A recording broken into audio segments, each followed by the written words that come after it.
Xin chào quý vị. Chào mừng quay trở lại kênh Trí Tuệ Phật Học. Đây là series Phật giáo và thế giới hiện đại. Tập 2. Vì sao Phật Pháp vẫn còn giá trị ngày nay? Trong tập trước, chúng ta đã cùng nhau làm rõ một hiểu lầm rất phổ biến, đó là cho rằng Phật Pháp chỉ dành cho các người xuất gia tách rời khỏi đời sống thế tục. Qua đó, chúng ta thấy rằng Phật Pháp không phải là con đường đóng kín, mà là con đường mở cho bất kỳ ai đang sống giữa đời, đang đối diện với khổ đau rất thật. Sau khi đã làm rõ rằng Phật Pháp không phải là con đường chỉ dành cho người xuất gia, thì câu hỏi tự nhiên tiếp theo sẽ là: rốt cuộc Phật Pháp mang lại điều gì cho con người, đặc biệt là cho con người đang sống trong thế giới hiện đại, đầy áp lực, bất ổn và mâu thuẫn này? Nhiều người tiếp cận Phật Pháp với một kỳ vọng rất mơ hồ.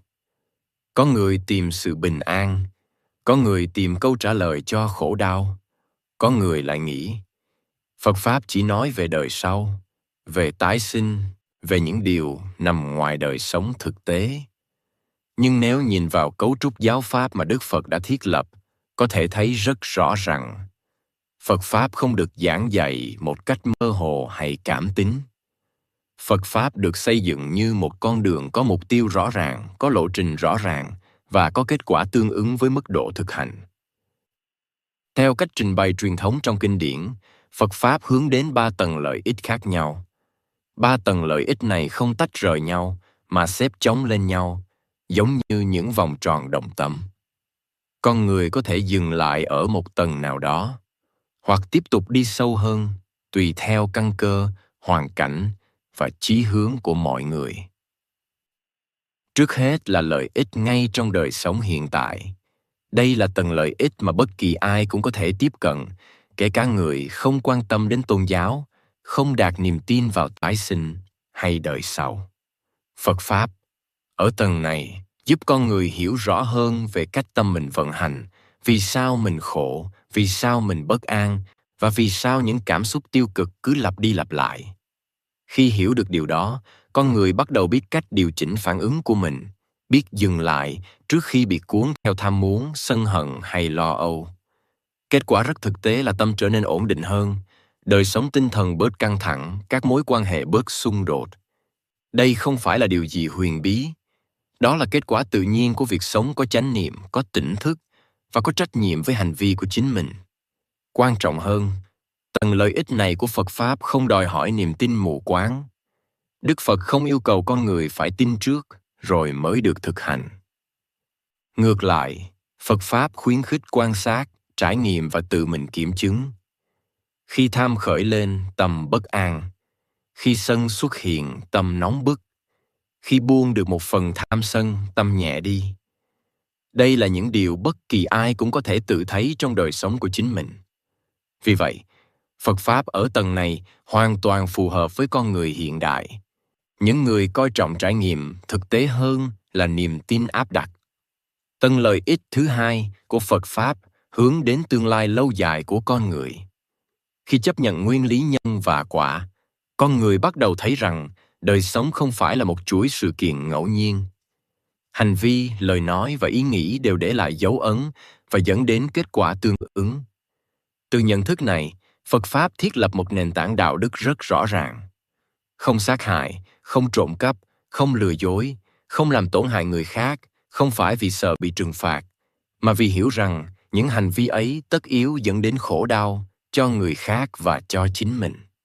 Khi con người sống dựa trên nguyên tắc này, đời sống trở nên ổn định hơn, ít hối hận hơn, và tương lai cũng bớt bất trắc hơn.